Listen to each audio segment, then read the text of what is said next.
audio jungle.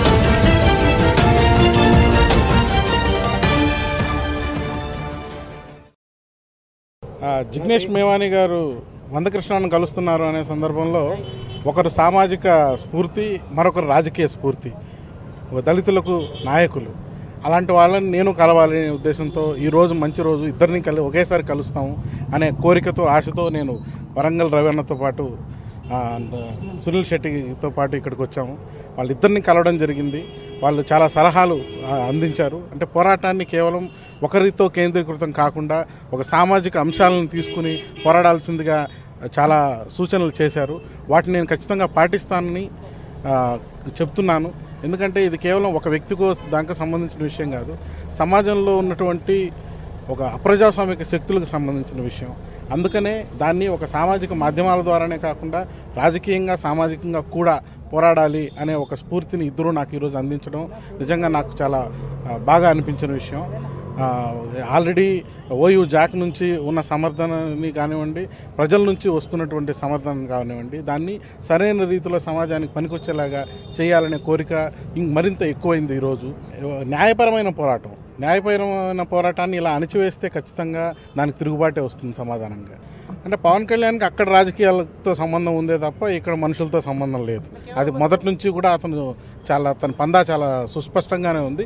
అది అక్కడ చంద్రబాబు నాయుడు గారు ఇన్స్టిగేట్ చేసిన విషయాలే మాట్లాడతారు తప్ప ఆయనకుంటూ ఒక కొత్త ఆలోచన కానీ, ఒక కొత్త రాజకీయమైనటువంటి సమీకరణలు కానీ ఆయన ఎప్పుడు ఆలోచించే దాఖలాలు అయితే లేవు. కాబట్టి he is not a original self.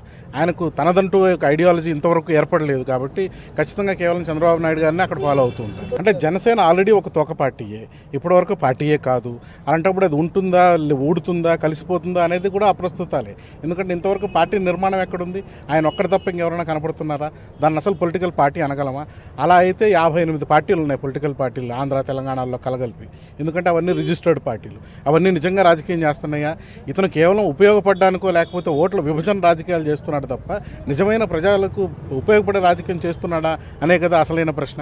అంటే ఖచ్చితంగా తన ప్రేక్షకుల ద్వారా తన రెమ్యునరేషన్ని, అదే ప్రేక్షకుల్ని అభిమానులుగా రాజకీయ పార్టీలకు అమ్ముకుని తను చేస్తున్న రాజకీయమే తప్ప, ప్యాకేజ్ రాజకీయమే తప్ప నిజమైన రాజకీయం మనకు ఎక్కడన్నా కనపడిందా? నిజంగా ప్రజల కోసం మేలు చేసే రాజకీయం ఏమన్నా కనపడిందా?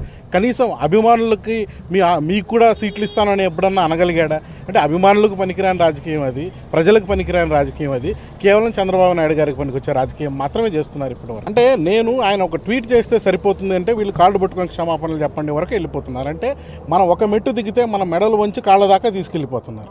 ఇక నేను అదే ప్రశ్న అడిగాను అనుకోండి, నా కాళ్ళు వరకు వద్దు, నా దగ్గరకు వచ్చి క్షమాపణలు చెప్పాలి అంటే వాళ్ళు ఒప్పుకుంటారా? అంటే వాళ్ళు ఏదో పైన ఆకాశంలో ఉన్నారు, నేను సామాన్యుడిని కాబట్టి వాళ్ళు నా మెడలు వంచాలనుకుంటున్నారా? అంటే కనీసం ఒక మర్యాద మన్నా ఏమాత్రం తెలియకుండా ఇలా మాట్లాడే వాళ్ళందరూ ఆ పార్టీలో ఉంటే ఆ పార్టీకి వాళ్ళు ఏం మేలు చేస్తారు?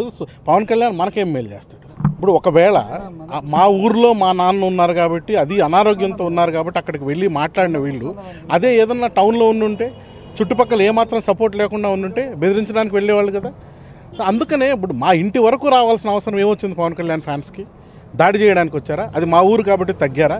ఇవన్నీ కూడా ప్రశ్నలే. అసలు నాతో యుద్ధం అయినప్పుడు నాతో చేయొచ్చుగా, మా ఇంటి వరకు ఎందుకు వెళ్తారు ఎవరైనాను? నేను ఇప్పుడు పవన్ కళ్యాణ్ ఇంటికి వెళ్ళి ముట్టడిస్తున్నానా? లేదు కదా. సామాజిక మాధ్యమాల ద్వారా ప్రశ్నిస్తున్నాను, మీడియా ద్వారా ప్రశ్నిస్తున్నాను. ఇది ఖచ్చితంగా ప్రజాస్వామికమైనటువంటి చర్య అయితే కాదు. దీన్ని ఖచ్చితంగా అందరూ ఖండించాలని కోరుకుంటున్నాను. నేను ఆరోపణలు చేయలేదండి, ప్రశ్నించాను. ఆ ప్రశ్నలకు నిజాలు వాళ్ళు కదా తెలుసుకోవాలి. అది జవాబు అవునో కాదో వాళ్ళు చెప్పాలి. దానికోసం నేను కూడా వెయిటింగ్. అది నాకు తెలియదండి. ఇప్పుడు పవన్ కళ్యాణ్ ఏం చెప్తాడనే దాని గురించి నేను కూడా, మీ ఎంత ఉత్సుకత ఉన్నారో నేను కూడా అంతే ఉత్సుకత. ఏంటండి, వీడియో నచ్చిందా? అయితే ఓ లైక్ వేసుకోండి, లేదంటే ఓ కామెంట్ చేయండి. ఎప్పటికప్పుడు మా వీడియోస్ చూడాలంటే సబ్స్క్రైబ్ చేసుకోండి.